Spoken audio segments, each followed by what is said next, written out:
সময়টা নভেম্বর মাস, বাইরে অঝোরে বৃষ্টি পড়ছে। সেদিন শহরের রয়্যাল ক্লাবে একটা পার্টির আয়োজন করা হয় ক্লাবের প্রেসিডেন্সিয়াল ইলেকশনের জন্য। আর এবারের এই ইলেকশনে ভোটে দাঁড়াচ্ছে রাজা রণবীর জয় সিং, যে কিনা দিল্লির নাম করা এক রয়্যাল ফ্যামিলি থেকে বিলং করে। আর তার অপোজিটে দাঁড়াচ্ছে শেহনাজ নুরানি নামের এই ফিল্ম অ্যাক্ট্রেস, যে কিনা ফিল্ম ইন্ডাস্ট্রির বাইরেও পলিটিক্যাল অ্যাক্টিভিটিসের জন্য অনেক জনপ্রিয়। এই পার্টিতে আমরা রেশমি ভাত্রা নামের এই মহিলাকেও দেখতে পাই, যে কিনা তার ছেলে ইয়াশ ভাত্রার সাথে এসেছে। এখানে জানা যায় ইয়াশ ভাত্রাকে খানদের একটা রিহ্যাব সেন্টারে ড্রাগ অ্যাডিকশন ছাড়ানোর জন্য পাঠানো হয়েছিল, যদিও সে সেখানে যাওয়ার পর এখনো অ্যাডিকশন ছাড়তে পারেনি। এখন এই যে কাপলকে দেখতে পাচ্ছেন তারা হলো মিস্টার অ্যান্ড মিসেস ডগরা, আর এই হলো তাদের একমাত্র ছেলে আকাশ ডগরা, যে কিনা পেশায় একজন উকিল। আকাশ কলকাতাতে একটা বাঙালি মেয়ের সাথে লিভ ইন করে, তবে সে কিছুদিনের জন্য দিল্লিতে এসেছে। কিন্তু আকাশ তার বাবা মায়ের সাথে না থেকে আলাদা থাকছে। আর এই সুন্দরী আর স্মার্ট মেয়েটার নাম হচ্ছে পাম্বিটরি, তবে সে বর্তমানে বিধবা, কারণ 3 বছর আগে হঠাৎ একটা বাস অ্যাক্সিডেন্টে তার হাজবেন্ড মারা গিয়েছে। তো ওই দিন রাতের পার্টিতে বাচ্চা মেয়েটা তার পোষা বিড়ালটাকে খুঁজতে গিয়ে টেবিলের নিচে একটা লোকের বডি পড়ে থাকতে দেখে, আর ভয়ে চিৎকার করে উঠলে সবাই সেখানে চলে আসে। সবাই যখন ওই বডিটা দেখতে পায় তারা হেসে ওঠে, কারণ ওখানে কোনো ডেড বডি নয়, বরং কাপ্পিরাম নামের একটা লোক ওই টেবিলের নিচে ঘুমিয়েছিল, আর তার পাশে স্ট্রবেরি সস পড়েছিল, যেটা দেখে রক্তের মতো মনে হচ্ছিল। ওই পার্টির হোস্ট ছিল লিও ম্যাথিউস নামের এই হ্যান্ডসাম ছেলেটা, যে এই ক্লাবেরই জিম ট্রেনার। তো পার্টি চলাকালীন গ্রুপ ফটো তোলার সময় সবাই মিলে তাম্বোলা নামের একটা গেম খেলে, যেখানে কিছু গন্ডগোল হলে এর মধ্যে লিও ভুল করে রাজা রণবীর জয় সিংকে আঙ্কেল বলে ডাকতে থাকে। আর এটা শুনে রাজা বাবু অর্থাৎ রাজা রণবীর জয় সিং রেগে গিয়ে লিওর উপর অ্যাটাক করে দেয়। তখন আকাশ তাদের ঝগড়া থামাতে গেলে রাজা বাবু তাকেও এক ঘুষি মেরে দেয়, আর তখন সবাই নিজেদের মধ্যে একরকম লড়াই শুরু করে দেয়। আর এইভাবেই ওই দিনের পার্টি শেষ হয়। পরদিন সকালে রোশনি, পাম্বি এবং কুকি জিম করতে এসে দেখে যে লিও জিম করতে করতে মারা গেছে। এখানে আপনারা কুকি নামের যে মেয়েটাকে দেখতে পাচ্ছেন, সে গতকালের পার্টিতে ছিল না কিন্তু, তবে কুকি এই ক্লাবেরই মেম্বার, আর সাথে সে অনেক স্কাল্পচারও তৈরি করে। তো লিওর মৃত্যুর খবর ছড়িয়ে পড়লে তার মার্ডারের ইনভেস্টিগেশন করানোর জন্য এসিপি ভবানী সিং এবং তার সঙ্গে তার অ্যাসিস্ট্যান্ট দীপুকে অ্যাপয়েন্টমেন্ট করা হয়। এখানে আমরা জানতে পারি এসিপি ভবানী সিং কিছুদিনের মধ্যেই অন্য জায়গায় ট্রান্সফার হয়ে যাচ্ছে, তবে যাওয়ার আগে তাকে লিওর এই কেসটা সলভ করে যেতে হবে।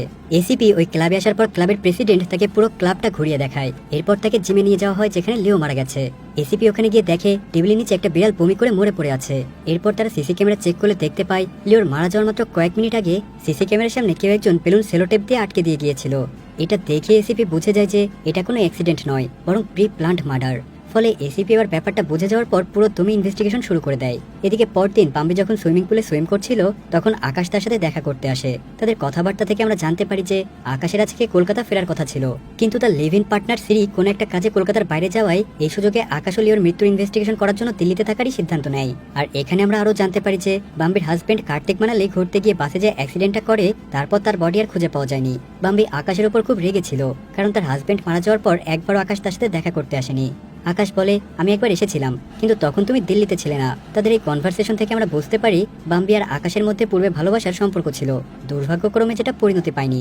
অন্যদিকে এসিপি ওই ক্লাবের সবাইকে ডেকে বিভিন্নভাবে তাদেরকে জিজ্ঞাসাবাদ করে, কিন্তু তাদের সাথে কথা বলে এসিপি সন্দেহজনক কিছুই পায় না। তখন ক্লাবের প্রেসিডেন্ট এসিপিকে যত তাড়াতাড়ি সম্ভব এই কেসের সমাধান বের করতে বলে, কারণ এতে করে তাদের ক্লাবের বদনাম হচ্ছে, আর এর কারণে ক্লাবের মেম্বার কমে যেতে পারে। তখন এসিপি তার কাছ থেকে আরো 10 দিন সময় চেয়ে নেয়। এরপর পুলিশরা ওই বাড়িতে ইনভেস্টিগেশন করতে চায় যেখানে লিও ভাড়া থাকতো, কিন্তু সেখানে গিয়ে তারা লিওর রুমে অনেক মেয়েদের জুয়েলারি খুঁজে পায়। তবে লিও ছিল আনম্যারিড এবং সে এখানে ব্যাচেলর হিসেবেই থাকতো। তাহলে মেয়েদের এই জুয়েলারিগুলো এখানে কিভাবে আসলো? আর এখানে সে জানতে পারে লিওর কাছে একটা লাল রঙের ট্যাপ ছিল, যেটা কিনা এখন মিসিং। অন্যদিকে দেখা যায় আকাশ আর বাম্বি আবারও দেখা করে। এখানে আমরা জানতে পারি বাম্বি একজন ক্লেপ্টোমিয়ার পেশেন্ট। আসলে ক্লেপ্টোমিয়া হলো এমন একটা রোগ যে রোগে আক্রান্তরা নিজেদের অজান্তেই অন্য জিনিস চুরি করে। এই কথাটা আকাশ আগে থেকে জানতো, কিন্তু লিও কোনো রকমে এই কথাটা জানতে পেরে যায়, আর এই জন্য সে প্রায় সময় সুযোগ বুঝে বাম্বিকে ব্ল্যাকমেল করতো। বাম্বি জানায় লিও যখনই তাকে ব্ল্যাকমেল করে টাকা নিতে চাইতো তখনই তার ফোনে গান পাঠাতো। এটা জানার পর আকাশ বাম্বিকে নিয়ে এসিপি ভবানী সিং এর বাড়িতে আসে লিওর ব্যাপারে সবকিছু জানানোর জন্য। তখন এসিপি তাদের আরো একটা অবাক করা তথ্য দেয়। সে বলে শুধু বাম্বি নয়, বরং আরো অসংখ্য মেয়েকে এইভাবে ব্ল্যাকমেল করে টাকা চাইতো সে, তবে সে টাকাগুলো নিজে নিত না, একটা অনাথ আশ্রমে দিতে বলতো। এসিপি তখন ওই অনাথ আশ্রমে গিয়ে খোঁজ নিয়ে জানতে পারে ওই ক্লাবের প্রায় সব মেম্বারই অনাথ আশ্রমে টাকা দেয়। সেখানে রাকেশ নামের একটা ছেলে এসিপিকে বলে লিও ছোটবেলা থেকেই এই অনাথ আশ্রমে থাকতো, আর তখন থেকে আমি ওর খুব ভালো বন্ধু ছিলাম। লিওকে যাতে কেউ অ্যাডাপ্ট করে না নেয় এজন্য সে ইচ্ছে করে ছোটবেলা থেকে সবার সাথে খারাপ ব্যবহার করতো। লিওর টাকায় এই আশ্রমের এখন অনেক উন্নতি হয়েছে। ওই দিন সেখান থেকে ফিরে আসার পর ভবানী সিং ওই ক্লাবের বেশ কয়েকজন মেম্বারকে ডেকে জিজ্ঞাসাবাদ করে যে সবাই কেন লিওকে টাকা ডোনেট করতো আর লিও কেন তাদেরকে ব্ল্যাকমেল করতো। তো প্রথমেই এসিপি কথা বলে রোশনি ভাত্রার সাথে। রোশনি তাকে বলে রিহাবে যাওয়ার পর তার ছেলে ইয়াশ নেশা করতো, আর এটা লিও জানতে পেরে গিয়েছিল, তাই এটা যাতে সে সবাইকে না বলে দেয় এজন্য তাকে টাকা দিতে হয়েছিল।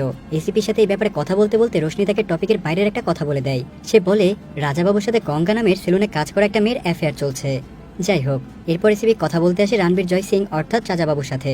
তখন সে বলে, আমি এমনিতেই বিভিন্ন জায়গায় টাকা ডোনেট করে বেড়াই, আর আমাকে ব্ল্যাকমেল করবে এমন কোনো লোক এই শহরে নেই। সাথে সে আরও বলে যে এই ক্লাবের একমাত্র পুরুষ আমি যদি কাউকে খুন করি তাহলে সবার সামনেই করব, কাউকে লুকিয়ে চুকিয়ে নয়। তো সেখান থেকে এসিবি চাই শেহনাজ নুরানির সাথে দেখা করতে। শেহনাজ জানায়, আমি দীর্ঘ 20 বছর ধরে ওই আশ্রমে টাকা ডোনেট করে যাচ্ছি, কেউ ব্ল্যাকমেল করছে বলে নয়, কারণ আমি বুঝি অনাথ বাচ্চাদের কষ্ট কতটা। তো সবার সাথে কথা বলার পর এসিপি চলে যায় ফরেন্সিক ডিপার্টমেন্টে, আর ওখানে জানা যায় লিওর মৃত্যু আসলে পিঙ্কো নামের একটা ড্র্যাগের কারণে হয়েছে, যে ড্র্যাগ নিলে পেশি আস্তে আস্তে কাজ করা বন্ধ করে দেয়, আর একটা সময় মানুষ নিজেকে কন্ট্রোল করতে পারে না। আর লিও ওয়েট তোলার আগে যে প্রোটিন শেক খেয়েছিল সেটাতেই ওই ড্র্যাগ মেশানো ছিল, যেটা খাওয়ার পর সে যখন জিম করতে যায় তখন হঠাৎ করে তার মাসেল কাজ করা বন্ধ করে দেয়। এই কারণে ওয়েট তার গলায় পড়ে সে সেখানেই মারা যায়। এদিকে দেখা যায় আকাশ আর বাম্বি কোনোভাবে পিঙ্কো নামের ওই ড্র্যাগের ব্যাপারে জানতে পেরে যায়। তখন তারা একটা নাইট ক্লাবে খোঁজ নিয়ে জানতে পারে ইয়াশ নামের ওই ছেলেটা এই নাইট ক্লাব থেকে পিঙ্কো নামের ওই ড্র্যাগটা নিয়েছে। অন্যদিকে গাপ্পি নামের ওই লোকটা তার বিড়ালটাকে খুঁজছিল তাকে দুধ খাওয়ানোর জন্য, কিন্তু সে বেশ কিছুক্ষণ ধরে বিড়ালটা কোথাও খুঁজে না পেয়ে কিচেনে এসে দেখে বিড়ালটা ওভেনে পড়ে মারা গেছে। আর এটা দেখে গাপ্পি পুরো শকড হয়ে যায়। এরপর দিন যখন এসিপি কিচেন গার্ডেনে যায় তখন সে দেখতে পায় গাপ্পি বিটরুট গাছের উপর বেশি করে পানি দিচ্ছে আর মনের দুঃখে একা একা বক বক করে কথা বলছে। যাই হোক, এখানে ঘটনা পরিবর্তন হয়ে ইলেকশনের দিন চলে আসে, যেখানে রাজাবাবু আর নুরানির মধ্যে ভোটের লড়াই হবে। আর অন্যদিকে আকাশ আর বাম্বিকে ইন্টিমেট হতে দেখা যায়। এদিকে গাপ্পি রাজাবাবুর পুরনো গানটা দিয়ে সুইসাইড করে, কিন্তু এসিপি ব্যাপারটা তদন্ত করতে আসলে তার এটা একদমই সুইসাইড বলে মনে হয় না। এরপর তদন্ত করতে এসে এসিপি গাপ্পির ঘরে বেশ কয়েকটা কফির বস্তা খুঁজে পায়, যেটা দেখে এসিপির সন্দেহ আরো বাড়তে থাকে। ওদিকে আকাশ আর বাম্বি পুলিশের কাছে এসে গঙ্গার হাজবেন্ডের কথা বলে, যে কিনা ড্রাগ সাপ্লাই করতো। তখন গঙ্গাকে এই ব্যাপারে জিজ্ঞাসা করলে সে জানায় তার সাথে তার হাজবেন্ডের এখন কোনো সম্পর্কই নেই, কারণ তার হাজবেন্ড তাকে খুবই মারধর করতো, এই কারণে গঙ্গা তাকে ছেড়ে দিয়েছে। এদিকে বাম্বি আর আকাশ যখন পুলিশের কাছে ইয়াসের কথা বলছিল তখন আকাশ লিওর লিস্ট করা জিনিসের মধ্যে বাম্বির ইয়াররিং দেখতে পায়, যেটা কিনা সে বাম্বিকে তার বার্থডেতে দিয়েছিল। এখানে আকাশ বুঝতে পারে বাম্বির সাথে লিওর একটা সম্পর্ক ছিল, কিন্তু বাম্বি তাকে বলে যে কার্তিক চলে যাওয়ার পর সে খুব একা হয়ে পড়েছিল, এই জন্য সে লিওর প্রতি আকৃষ্ট হয়ে যায়। কিন্তু আকাশ তার কোনো কথা না শুনেই চলে যায়। তখন বাম্বি এসিবির কাছে গিয়ে তার আর লিওর সম্পর্কের কথা বলে, আর লিওর ব্ল্যাকমেল করার আসল কারণটাও জানায়। লিও তাকে বলেছিল সে তার আর বাম্বির সম্পর্কের কথা সবাইকে জানিয়ে দিবে, আর এটা আকাশ জানতে পারলে আকাশের সাথে তার সম্পর্ক খারাপ হয়ে যাবে, তাই সে ওই সময় পুলিশকে এইসব জানায়নি। ওই দিন রাতে এসিপি আকাশের বাড়িতে গেলে একসাথে ডিনার করার সময় তাকে বিটরুটের তরকারি খেতে দেওয়া হয়। তখন আকাশের মা বলতে থাকে বিটরুটের গোড়ায় বেশি করে পানি দিলে গাছ নষ্ট হয়ে যায়। এই কথা শুনে এসিপি খাবার ফেলে দৌড়ে চলে যায়, কারণ তার মনে পড়ে যায় যে সে দেখেছিল গাপ্পি সবসময় বিটরুট গাছের গোড়ায় পানি দিত, হয়তো সেখানে কোনো রহস্য লুকিয়ে থাকতে পারে। তো পরদিন সকালে ওই জায়গাটা খোঁড়া হলে একটা কঙ্কাল পাওয়া যায়, আর এখান থেকে এসিপি বুঝে যায় যে গাপ্পি শুধু শুধু গাছের গোড়ায় এতদিন পানি দিত না, আসলে ভিনেগার আর কফি মিশিয়ে পানি দিলে সেটা অ্যাসিডে পরিণত হয়, যেটা শরীরকে গলিয়ে দিতে সাহায্য করে। এরপরে কঙ্কাল পরীক্ষা করলে জানা যায় যে এই লোকটার বয়স 30 থেকে 40 বছর, যার মাথায় আঘাতের কারণে মৃত্যু হয়। এমনকি তার মাথায় কিছু পাথরের টুকরাও পাওয়া যায়, যেগুলো কুকি মূর্তি তৈরি করার সময় ব্যবহার করেছিল। এরপর এসিপি সেখান থেকে রাজাবাবুর বাড়ি গিয়ে তো পুরো অবাক হয়ে যায়, কারণ সেটা কোনো রাজার বাড়ি ছিল না, বরং একটা ভাঙাচোরা পুরানো বাড়ি ছিল। সেখানে রাজাবাবুর অবস্থা ভিখারির থেকেও খারাপ ছিল। তখন রাজাবাবু জানায় একসময় তাদের অবস্থা ভালো থাকলেও এখন এসব কিছুই নেই, কিন্তু তার মনটা এখনো রাজার মতোই আছে, আর এই জন্য সবার সামনে দেখানোর জন্য ভাড়া করা গাড়ি আর পোশাক পরে সে ক্লাবে যেত। সে আরও জানায় তার সাথে যে ট্রেনার চিমসুলের সম্পর্ক ছিল না সেটা লিও জানতে পেরে যাওয়ায় রাজাবাবুকে ব্ল্যাকমেল করতো। এসিপি তার বাড়িতে গিয়ে একটা মূর্তি দেখতে পায়, যার সাথে ওই কঙ্কালে পাওয়া স্টোনের সাথে অনেকটাই ম্যাচ করে, কিন্তু রাজাবাবুর কাছে যে মূর্তিটা ছিল তার স্টোন একেবারেই ইনটেক ছিল। এসিপি তখন কুকির কাছে গিয়ে জানতে পারে যে ওই রকম মূর্তি সে মাত্র দুটোই তৈরি করেছিল, একটা রাজাবাবুর ওয়াইফ মারা যাওয়ার সময় তাকে দিয়েছিল, আর একটা ইয়াসদের বাড়িতে দিয়েছিল। তখন এসিপির সন্দেহ হয় রাজাবাবুর ওপর, কারণ যে ডেড বডি পাওয়া গেছে সেটা গঙ্গার পরের, আর গঙ্গার সাথে রাজাবাবুর একটা অবৈধ সম্পর্ক ছিল, এজন্য রাজাবাবুকে অ্যারেস্ট করে নিয়ে যাওয়া হয়। এরপর ফরেন্সিক ডিপার্টমেন্ট থেকে এসিপির কাছে একটা কল আসে, তাকে বলা হয় ওটা গঙ্গার হাজবেন্ড নয়, বরং বাম্বির হাজবেন্ড কার্তিকের ডেড বডি। তখন এসিপি বাম্বিকে ফোন করে জানতে চায় যে আকাশ তার সাথে আছে কিনা। বাম্বি জানায় আকাশ তো তার সাথে নেই, কিন্তু ওই সময় আকাশ তার সাথেই ছিল। পুলিশ তখন আকাশের বাড়িতে ওই মূর্তিটা খোঁজ করতে যায়। আকাশের মা জানায় 3 বছর আগে থেকে তারা ওই মূর্তিটা কোথাও খুঁজে পাচ্ছে না। ওই সময় আকাশের দাদি এসে বলে সে ওই মূর্তির ব্যাপারে তাকে কিছু বলতে চায়। এদিকে ইয়াস একটা সুইসাইড নোট লিখে পানিতে ডুবে সুইসাইড করতে যায়, কিন্তু সেই সময় তার মা এসে তাকে বাঁচিয়ে নেয়। এরপর এসিপি ক্লাবের সমস্ত মেম্বারদেরকে এক জায়গায় ডাকে, আসলে খুনির নাম সবার সামনে বলার জন্য, আর সবার গোপন তথ্য সবাইকে জানাবে বলে।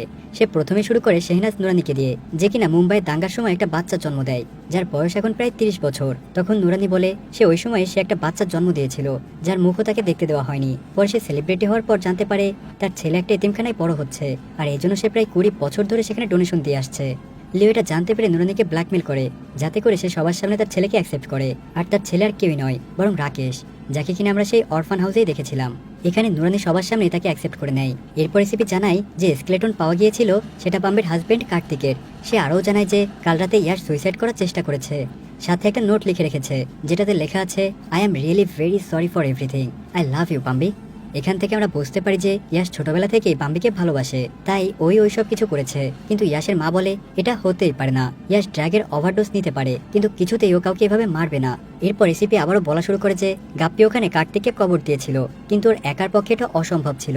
এরপর এসিপি আকাশের দিকে তাকিয়ে বলে নিশ্চয়ই আকাশ হেল্প করেছিল ওকে, কারণ আকাশের বাড়িতেই কুকি তার দ্বিতীয় মূর্তিটা দিয়েছিল। তখন আকাশ তার শব্দ স্বীকার করে পুলিশের সাথে যেতে শুরু করলেই পেছন থেকে বাম্বি পুলিশকে ডেকে আসল ঘটনা বলতে শুরু করে, যা কিনা এসিপি আগে থেকে জানতো।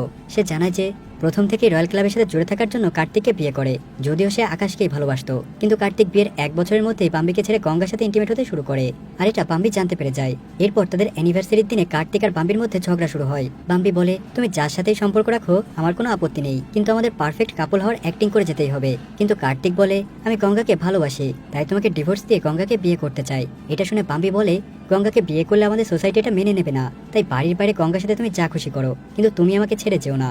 তবে কার্তিক এটা শুনতে চায় না, সে যে করেই হোক বাম্বিকে ডিভোর্স দিতে চায়। তখন বাম্বি রেগে গিয়ে ওই মূর্তি দিয়ে কার্তিকের মাথায় আঘাত করে, আর এরপর তার লাশ লুকিয়ে ফেলার জন্য গাপ্পির সাহায্য নেয়। কিন্তু গাপ্পি একদিন নেশার ঘরে লিওকে বাম্বির এসব কথা বলে দেয়, যার ফলে লিও এরপর থেকে বাম্বিকে ব্ল্যাকমেল করতে শুরু করে। বাম্বি আরও জানায় সময় যাওয়ার সাথে সাথে গাপ্পি আমার জন্য চিন্তার কারণ হয়ে দাঁড়ায়, কারণ সে লিওর মতো কাকে না কাকে আবার আমার কথা বলে দেয়। তাই ওকে মারার জন্য প্রথমে গাপ্পির ওভেনে তার বিড়ালটাকে ঢুকিয়ে দিয়ে এমন একটা সিচুয়েশন তৈরি করি যে গাপ্পির যেন মনে হয় সেই ভুল করে এমনটা করেছে। আর এরপর আমি গাপ্পিকে রাজাবাবুর বন্দুকটা দিয়ে নিজেই নিজেকে গুলি করতে বলি, কারণ আমি জানতাম যে গাপ্পি আগে থেকেই অসুস্থ।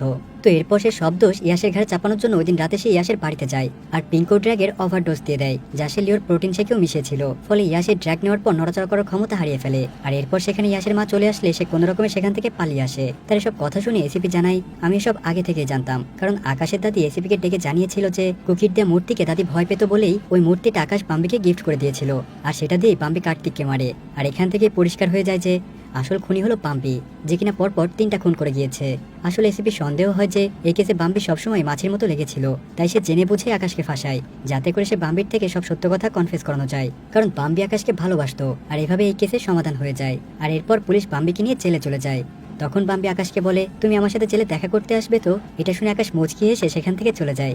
এখানে আমরা এটাও জানতে পারি যে আকাশের কলকাতায় শ্রীনামের কোনো গার্লফ্রেন্ডই নেই, সে শুধু বাম্বিকেই ভালোবাসতো।